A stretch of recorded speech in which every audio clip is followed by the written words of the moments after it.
All right, so let's talk closing costs. So here's the deal. When you purchase a home, kind of like when you go buy a new car, you're not only gonna have your down payment money, we also are gonna have closing costs. Now your closing costs can get expensive pretty fast. Typically in Maryland, we see them around 4%. Could be as high as 4.5%, could be as low as 3.5%.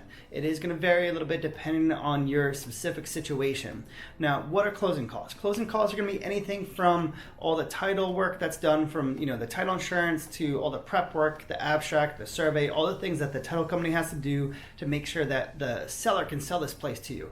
They're also going to be all your lender charges, your loan origination fee, discount points, all that stuff all wrapped up. There's going to be a piece there. And then lastly, there's going to be things like your state and county transfer taxes. Now, again, this gets expensive fast. I don't want to, make it sound super scary. This is the normal thing, right? If you're buying in the more affordable price point, let's just say anything less than about $500,000, it's fairly common for a buyer to ask the seller to contribute towards those closing costs.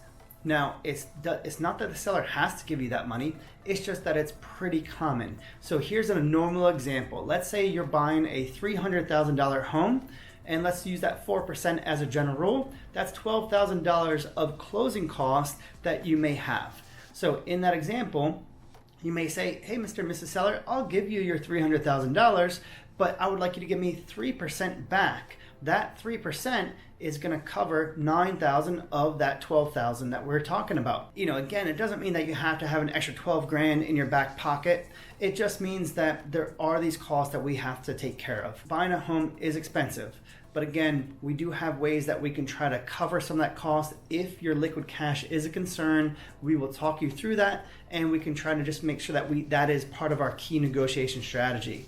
Now, the last thing, just before I sign off on this video, what I want you to kind of consider is if closing cost help is super important to you, that may come into play on how we're going to deal with the sales price. If they want a certain sales price and you hit them up for a lower sales price and closing help, they may not want to give you both. So just be mentally prepared for that. And the last thing that I'll mention, if it's a multiple offer scenario, if you reduce how much closing help you're asking for, of course your offer is going to look a little bit more attractive. So just be aware of that. But that's your closing cost. I hope that makes good sense.